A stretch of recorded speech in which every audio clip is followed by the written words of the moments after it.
Sinopsis Balika Fadu hari ini, terbongkarnya kebusukan suami Puli. Di kamar, Anandi berbicara dengan dirinya sendiri tentang rencana apa yang akan dilakukan selanjutnya. Dia berencana melakukan sesuatu yang akan bermanfaat untuk warga. Kemudian Nandu datang pada Anandi. Nandu meminta bantuan Anandi untuk menyelesaikan pekerjaan rumahnya. Nandu juga meminta pada Anandi sebagai kepala desa untuk memberitahu guru untuk tidak memberikan pekerjaan rumah pada muridnya, karena mereka tidak mempunyai waktu untuk bermain. Anandi mengatakan jika dia harus berkonsentrasi belajar dan sungguh-sungguh hingga nanti dia akan menjadi orang yang sukses.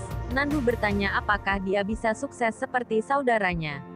Anandi menjawab tentu. Nandu pun pergi. Kemudian Anandi berpikir jika janda juga harus belajar, tidak hanya para remaja lajang saja. Selanjutnya Anandi menelpon Puli. Anandi memberitahu jika dia sekarang menjadi kepala desa. Puli senang mendengarnya. Selanjutnya Anandi mengatakan jika dia ingin mengadakan sekolah untuk para janda. Anandi meminta pendapat pada Puli. Saat itu terdengar suara bayi menangis. Puli mengatakan bahwa dia sudah menjadi seorang ibu. Anandi menjadi kaget. Puli mengatakan jika dia sengaja tidak memberitahu Anandi dan orang tuanya jika dia sudah melahirkan, itu atas permintaan keluarga suaminya. Anandi pun merasa ada yang tidak beres. Puli meminta Anandi untuk datang pada upacara pemberian nama anaknya. Saat itu ibu mertua dan suami Puli datang dan mengambil ponsel Puli. Ibu mertua Puli berbicara pada Anandi dan mengatakan jika Puli sedang sibuk dan akan menelponnya lagi nanti. Lalu dia mematikan teleponnya. Ibu mertua marah pada Puli karena telah memberitahu Anandi tentang kelahiran anaknya. Suami Puli pun meminta Puli untuk tidak keras kepala. Puli terdiam. Dia bertanya-tanya mengapa sikap ibu mertua dan suaminya berubah. Anandi menemui Sumitra dan Gehna di dapur. Anandi memberitahu mereka bahwa Puli sudah melahirkan, namun anehnya Puli tidak memberitahu orang tuanya. Sumitra dan Gehna senang mendengar kabar itu. Namun Sumitra mengatakan jika mungkin Puli belum sempat mengabari orang tuanya. Tak lama kemudian ibu Puli datang. Mereka mengucapkan selamat atas kelahiran cucunya. Ibu Puli merasa kesal karena dia tidak diberitahu jika Puli telah melahirkan. Namun ibu Puli bisa memakluminya karena keluarga menantunya itu sudah lama belum dikaruniai cucu, jadi tindakan mereka agak berlebihan. Ibu Puli mengundang mereka untuk upacara pemberian nama anak Puli. Tapi Sumitra mewakilkan Anandi saja untuk pergi. Di rumah mertua Puli, dia meminta Puli untuk menjaga cucunya dengan baik dan mempersiapkan pakaian untuk cucunya.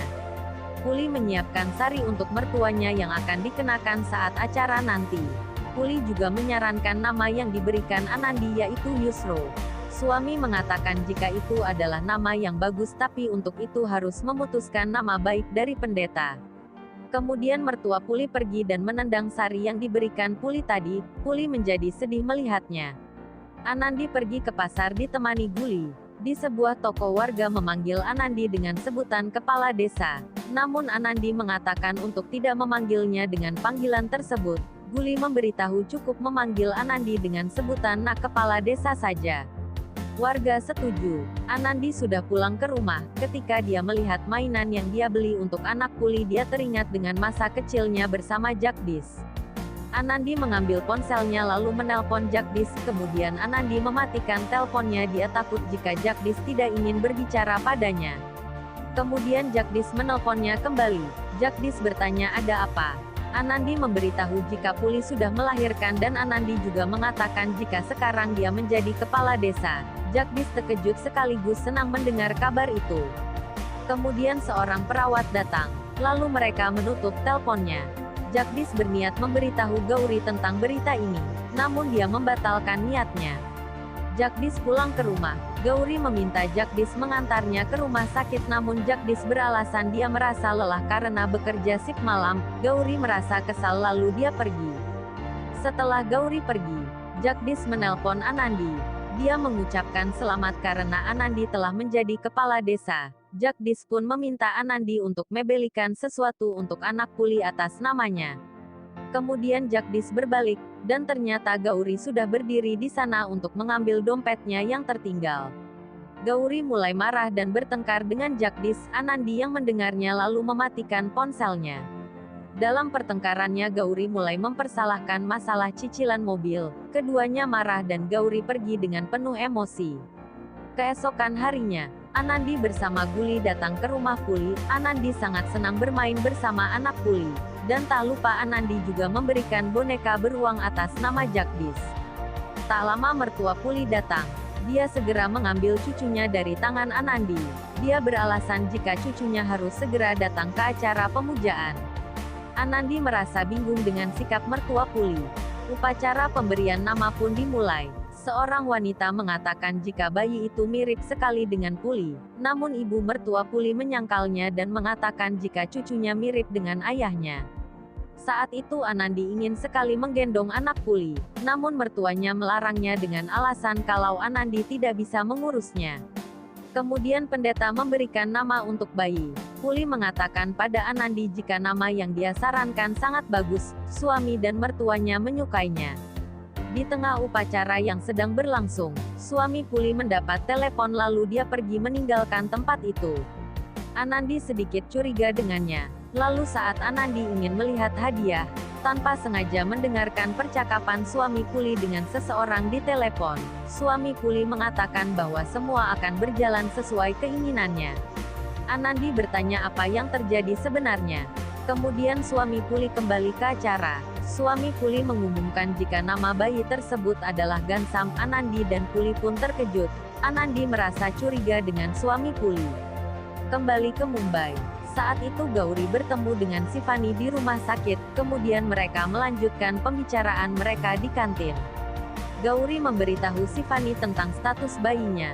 Gauri mengatakan jika posisinya tidak aman karena istri pertama Jagdish tidak mau meninggalkannya. Gauri merasa jika istri pertamanya ingin berbagi suami dengannya.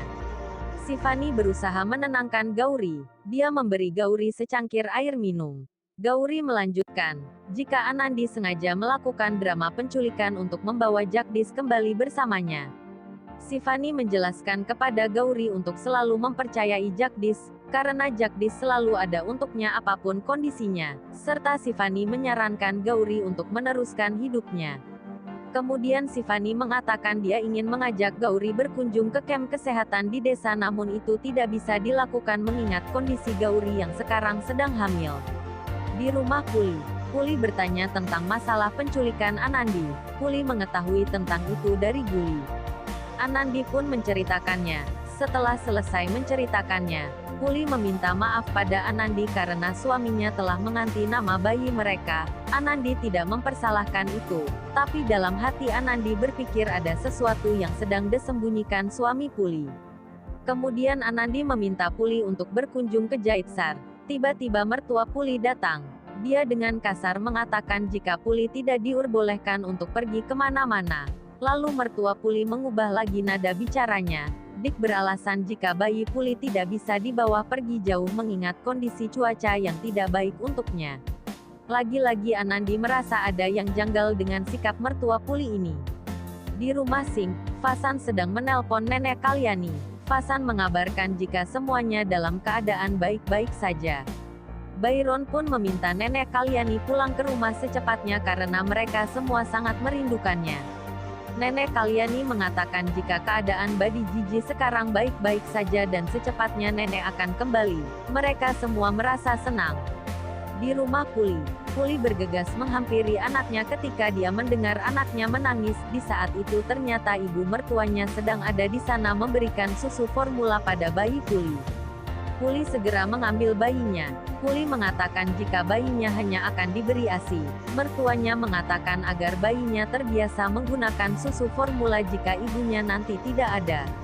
Puli mengatakan jika dia tidak akan kemana-mana dan tidak akan pernah meninggalkan bayinya. Mertuanya pun memberi alasan yang tidak masuk akal. Puli pun merasa aneh. Sebenarnya apa yang diinginkan keluarga suaminya dengan bayinya tersebut? Di kamar Anandi, Nandu datang dengan menunjukkan fotonya waktu bayi. Nandu bertanya tentang bayi Puli. Seketika Anandi kembali teringat dengan sikap suami dan mertua Puli yang aneh. Anandi pun menelpon Puli. Dia menanyakan kabar Puli dan bayinya. Anandi pun menyarankan Puli untuk berkunjung ke Jaitsar. Di pagi hari, Puli dan bayinya masih tertidur. Seorang wanita dengan kerudung menutupi wajahnya masuk ke kamar dan mengambil bayi Puli. Puli terbangun dan tersadar jika bayinya tidak ada. Puli pun keluar mencari bayinya. Di luar semua orang sibuk mempersiapkan suatu acara. Puli merasa bingung. Kemudian Puli melihat bayinya di pangku seorang wanita. Wanita tersebut memberikan bayinya susu formula. Puli mendekatinya. Puli bertanya siapa wanita itu dan mengapa beraninya dia membawa bayinya. Wanita tersebut membuka kerudungnya. Saat Puli ingin mengambil bayinya, wanita itu melarangnya. Puli berteriak dan mengusir wanita itu. Wanita tersebut kembali berteriak. Dia mengatakan jika rumah itu adalah miliknya dan bayi ini adalah anaknya. Puli pun terkejut mendengarnya.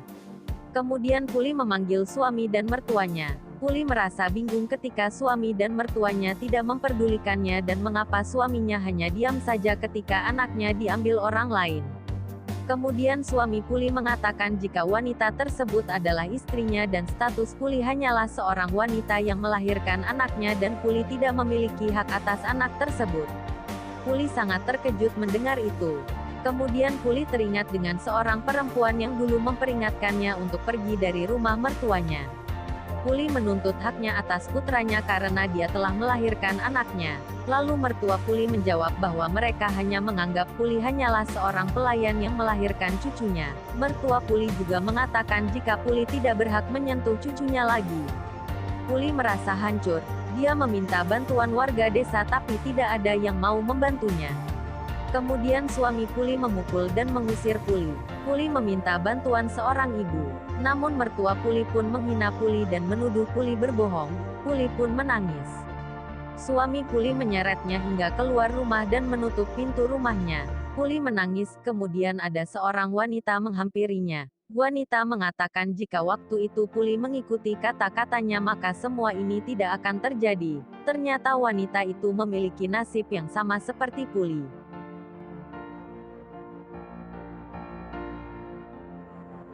Wanita itu pergi. Puli berdiri di depan pintu memanggil-manggil nama suaminya berharap akan dibukakan pintu.